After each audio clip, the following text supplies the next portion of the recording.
Imagine standing on a beach nearly 50,000 years ago. In front of you is an endless ocean. No maps, no compass, no engines, no metal, not even written language. Just waves stretching beyond the horizon. Now here's the mystery that still amazes archaeologists today. Ancient humans somehow crossed those waters and reached islands they couldn't even see. They accomplished something that sounds impossible. So how did people armed with nothing but stone tools manage to conquer the open sea? The answer is far more incredible than most people realize. The story begins with one uncomfortable fact. Humans didn't simply walk everywhere. While many early migrations followed land bridges, some places could only be reached by crossing water. Australia is the greatest example. Scientists believe humans arrived there at least 50,000 to 65,000 years ago. But even when sea levels were much lower during the Ice Age, there were still stretches of open ocean that had to be crossed.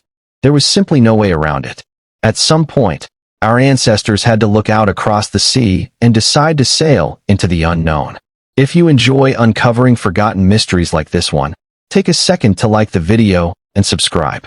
Every ancient mystery we solve reveals just how extraordinary our ancestors really were, and some of the greatest secrets are still waiting to be discovered. But here's where things get strange. Archaeologists have never found one of those ancient boats. Wood rots, rope decays, time erases almost everything. Yet the people who made those journeys left behind something far more convincing than boats themselves. They left behind entire populations. Human remains, stone tools, ancient campsites, and traces of fires prove they somehow arrived on islands separated by dangerous seas. The evidence doesn't just suggest sea travel. It demands what did those boats look like? No one knows for certain. They may have been simple rafts made from logs tied together with plant fibers. Others may have been dugout canoes carved using controlled fire and stone axes. Some researchers even believe they built lightweight bamboo rafts because bamboo naturally floats and grows in large quantities across Southeast Asia. These vessels were probably primitive by today's standards, but they didn't need to be perfect. They only needed to survive one journey. And this changes everything. Building a raft isn't something one person casually does. It requires planning. It requires collecting materials, making rope, shaping wood, and working together. That means these ancient people weren't wandering aimlessly through the wilderness. They were engineers, problem solvers, and planners. They understood teamwork long before cities or kingdoms ever existed. Then comes another mystery. Why risk such a terrifying journey at all? Imagine standing on a fragile wooden raft while giant waves crash around you. Salt water sprays into your face. You have no idea if land exists ahead. Why would anyone willingly leave solid ground behind? Perhaps food had become scarce. Perhaps growing populations forced families to search for new territory. Or maybe something even more powerful drove them. Curiosity. The same force that pushes humans to climb mountains, explore space, and dive into the deepest oceans today may have already existed tens of thousands of years ago. But scientists discovered something even stranger. Ancient humans didn't always need to see their destination. Smoke from distant wildfires, clouds gathering over unseen islands, the flight patterns of birds returning home, floating vegetation, drifting tree branches, and even changes in ocean currents could all hint that land was nearby. Experienced coastal hunters would have noticed these subtle clues. The ocean wasn't completely random. It left behind signs for those patient enough to read them. Now think about this. If you were standing on that shoreline with your family, knowing that one wrong decision could mean certain death, what would convince you to climb onto a wooden raft and disappear into the horizon? Was it desperation, hope, faith, or something else entirely? Share your theory in the comments, because historians still debate what truly motivated these first ocean explorers. The most surprising part was still to come. These weren't short trips across calm lakes. Some crossings may have stretched more than 70 kilometers across open water. That distance is intimidating even with modern equipment. Ancient navigators had no GPS, no weather forecasts, and no rescue teams waiting if something went wrong. Every voyage was a gamble against powerful currents, storms, hunger, dehydration, and exhaustion.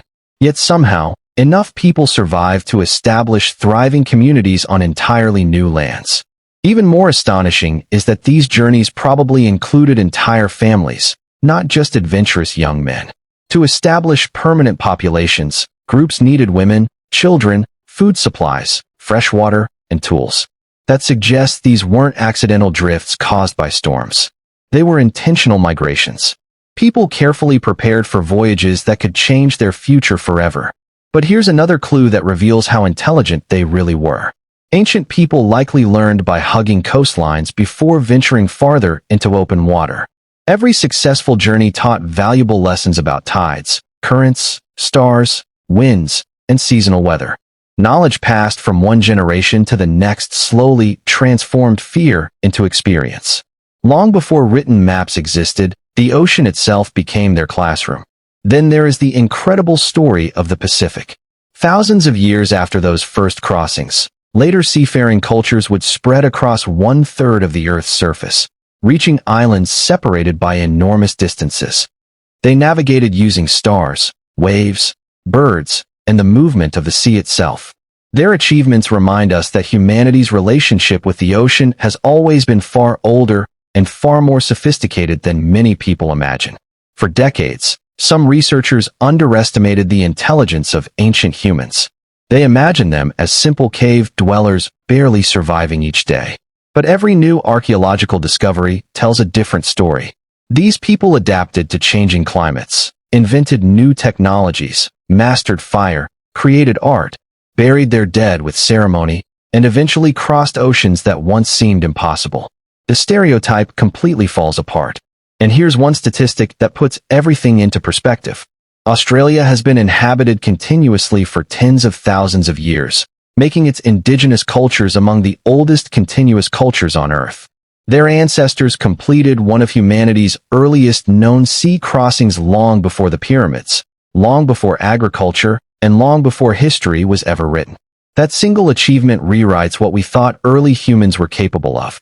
The final revelation may be the most inspiring of all. The greatest invention that allowed humans to cross oceans wasn't the raft. It wasn't the canoe. It wasn't even fire. It was imagination. Someone had to believe that land existed beyond the empty horizon. Someone had to convince others to take the risk.